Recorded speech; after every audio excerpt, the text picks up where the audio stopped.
Oh shit, I got a whole team on me. What if it's just like make a small and drop it? We get somebody. How you at? Oh, it's cool. Damn! Put your glasses back on.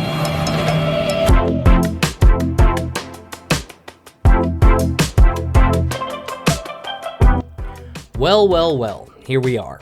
Finally, I can take the biggest breath of fresh VR air I've had in over 2 years with one of, if not, my favorite game along my VR journey, Population 1 Battle Royale, finally switching to a free-to-play model.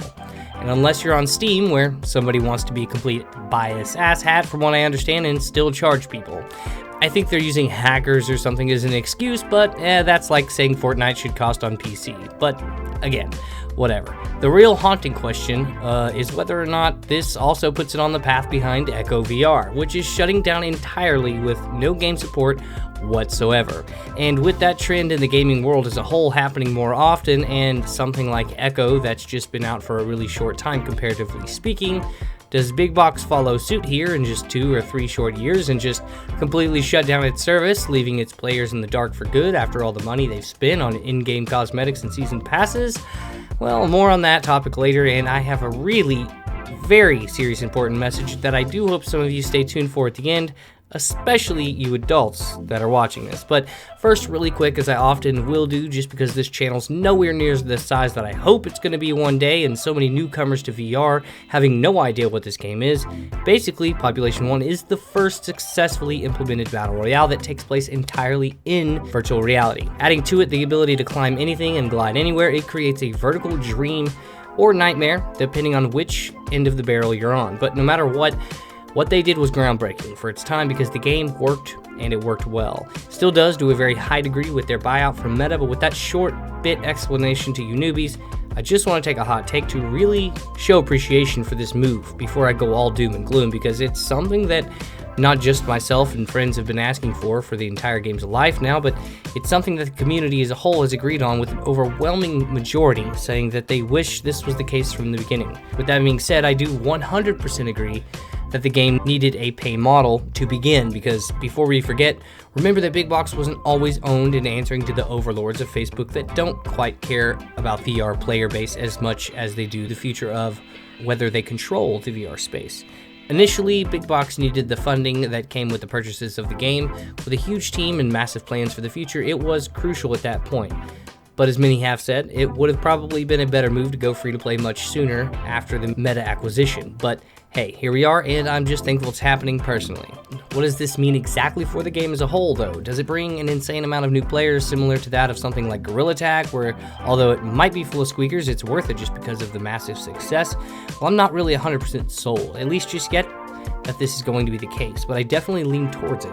I've thought for a long time, and plenty have heard me say over and over, that if this game were to open up its arms to the mass audiences that have adopted VR, then there will be absolutely millions of potential long-term users in the game. But on the other hand, who knows how far off other developers like Epic Games are with implementing some sort of VR mode within games like Fortnite, where it could almost certainly take over and dominate the scene depending on the gap of time between now and then, mixed with how much adoption takes place in the VR space before that were to happen. Now, as many of you who already play know, those of us who've bought the game before March 9th, when this thing drops for free, will receive a complete OG bundle that comes with all sorts of goodies to show appreciation to the founding players of the game, which honestly is more than I would have even taken, because I just wanted it to be free for everyone to join, so this game would become absolutely massive, because that's what I felt it deserved.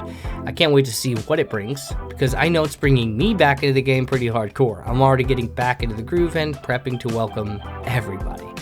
With all that out of the way, as I mentioned earlier, I'm hoping and praying that this game never ends up in the divisive hands of someone like Blosworth, an ad guru who with no passion for VR other than to line his own pockets even more because of its potential for ads. I don't really care to say it, and it's just the truth. But before I leave, if I can leave you with any sort of positivity, it is this. When you do join the game, and you find all of these new players, most of them are going to be young, and yes, squeaky, but please, set an example. And I don't mean be a complete asshole to kids just because they sound like kids. If you can't handle that, then there is a mute button in game. God forbid you grow up, have your own children who want to enjoy the game and end up being cursed out or harassed just because of that simple fact. When an adult on the other side of the headset could have just clicked a mute button. You would be pissed. And honestly, I'm personally just pretty sick of it.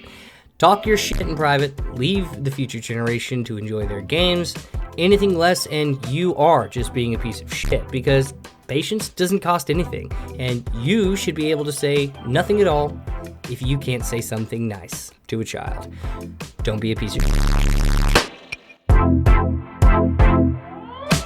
Well, I'm kind of like warm dropping because I'm right behind everyone who's already there, so I probably will die. But who knows?